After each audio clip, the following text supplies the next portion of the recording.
Lobana Lingala. Oui. Kopesa tribunal kombo na yo na mobimba nango. Honorine Onate. Sambelaka? Non. Sambelaka te? Non. Oza athée? Oui, on a athée. Bon, on a diété. Ah, ok. Oui. Vous avez parlé en quelle langue? Lingala. Lobana Lingala? Oui. Kopesa tribunal kombo na yo na mobimba nango. Honorine Onate Porsche.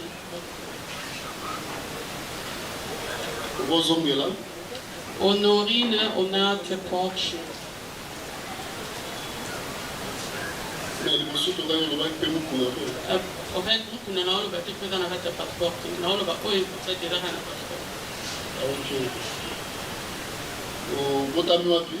Na Kinshasa. La date nini? Le 1er janvier 1988. Kombo ya papa na yo? Boalo Mukuna. Azali? Akufa. Kombo ya mama na yo? Tete lié. Azali? Oui, Ada. Oza originaire ya village nini? Bon, wana vraiment na évité. Pour mutakoli tanga yefanga moke. Na tumoni bakomeli yo lisala? Na évité. Non.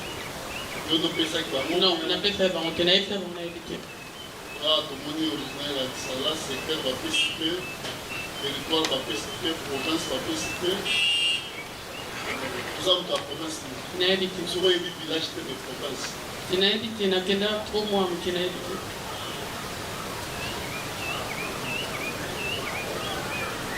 Oza nationalité nini? Allemand.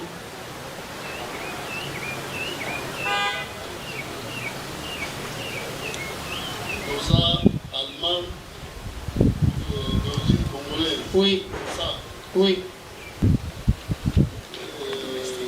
Obala, bien Oza divorcé. Divorcé.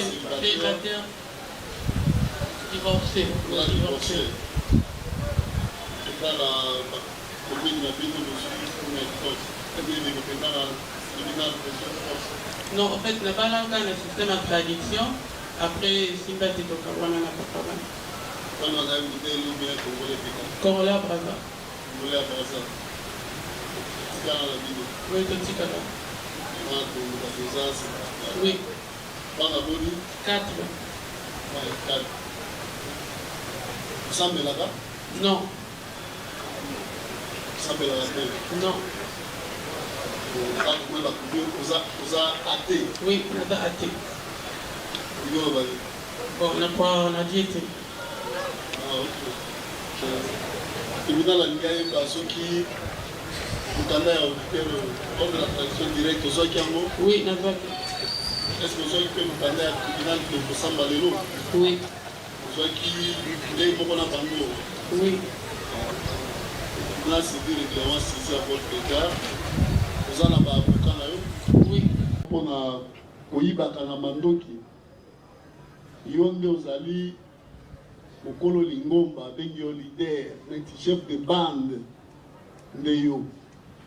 Olandi? Wana eza ba fait pour le ministère public a tiré la mutu na yo. Tribunal a émission lisusu ke tumbu na yango pe eza etumbu ya liwa. Oyoki?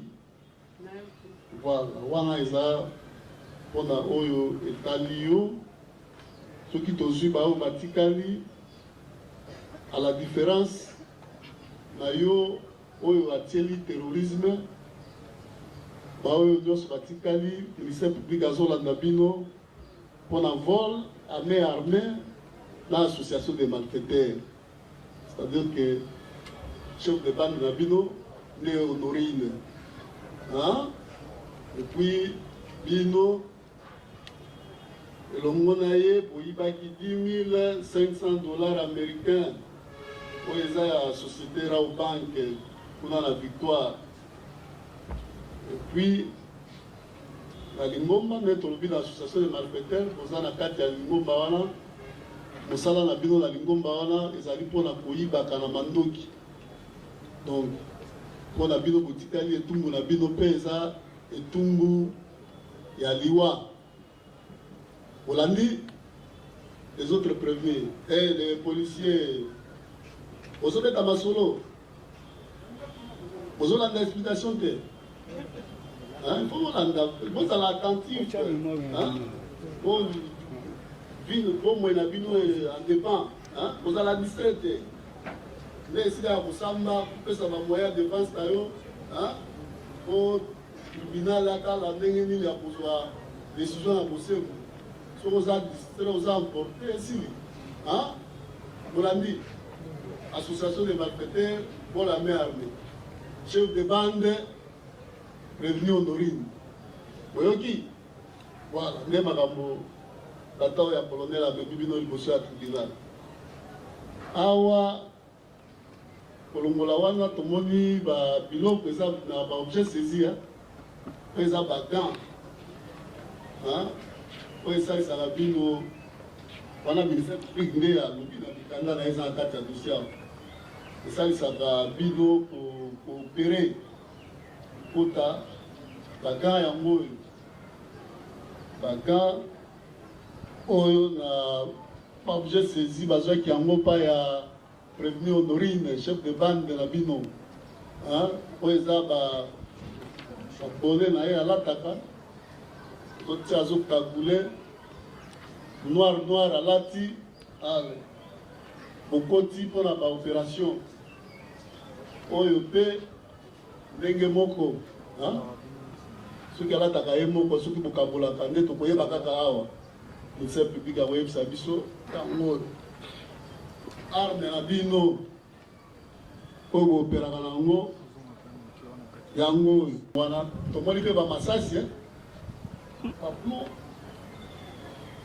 crois que la mairesse a besoin de moi. À ma sas, il y a un mot. Tu vas douiller, tu vas bien, on va douiller. Tu vas ma sas présent. Apparemment, c'est bêta qui a. Bêta qui pour les gens à la tête. Les gens là-bas, parce qu'ils n'ont pas de mots. Vous voyez, parce qu'il y a bêta qui fait la Raubank. Il faut le voir à côté. Aujourd'hui, les sous-sous, la bilan au ministère public a un mot. Les abadiamba, bangi, bangi, bangi de angoyo, ministère public na ba document na kati, à l'occasion ngo pa ya pour expliquer mission les a épelés les a épelés c'est pas ngoana c'est pas le blâmer ça bangi penza oya Congo oyo ezaki déjà pli mpona komela bata komela bangi bayebi so ekomi na eta oyo eza te eta ya komela awa lisusu tomoni carte moko ezali awa laissez passer HP ya monsieur Aldi Projet ezali awa tomoni carte de lecteur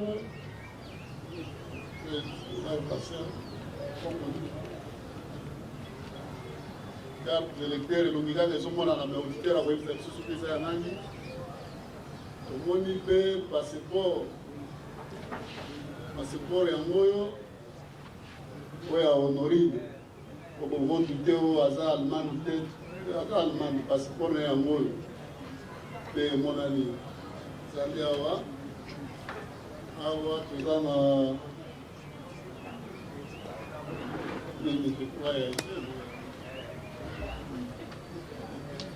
la vaccination, hein? C'est ça, non? Dans la vaccination, yango bangi nde ekebele bangi wana mpe bapelisaka nde na brike oyo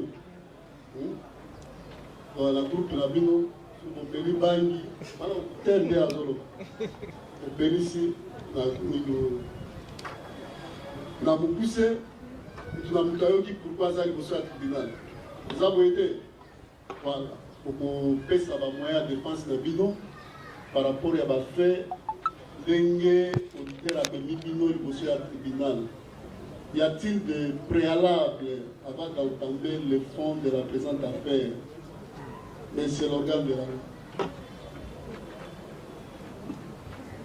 Merci pour la parole, Monsieur le Président, honorable membre de la composition. Monsieur le Président, il n'y a pas de préalable. Nous sommes prêts pour en découdre. Nous avons dit. La défense, y a-t-il des préalables? Nous commençons par les parties civiles. Prenez le micro.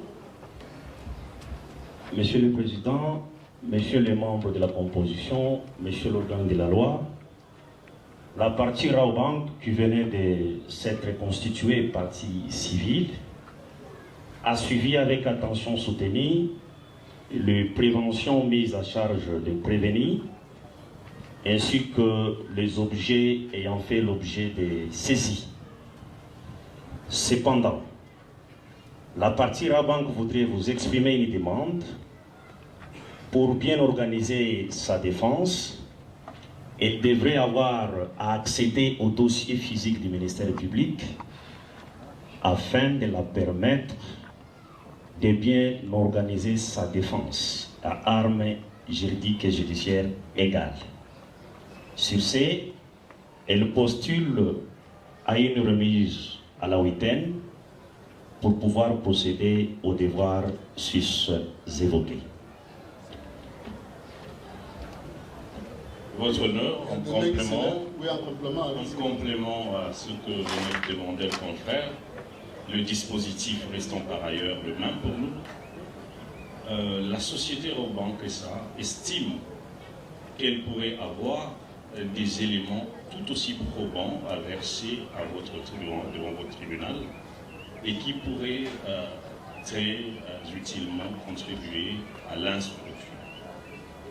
Aussi, une remise à la huitaine pouvant nous permettre de les déposer à temps pourrait assurer une bonne issue de cette instruction de nous avons. Partie civile.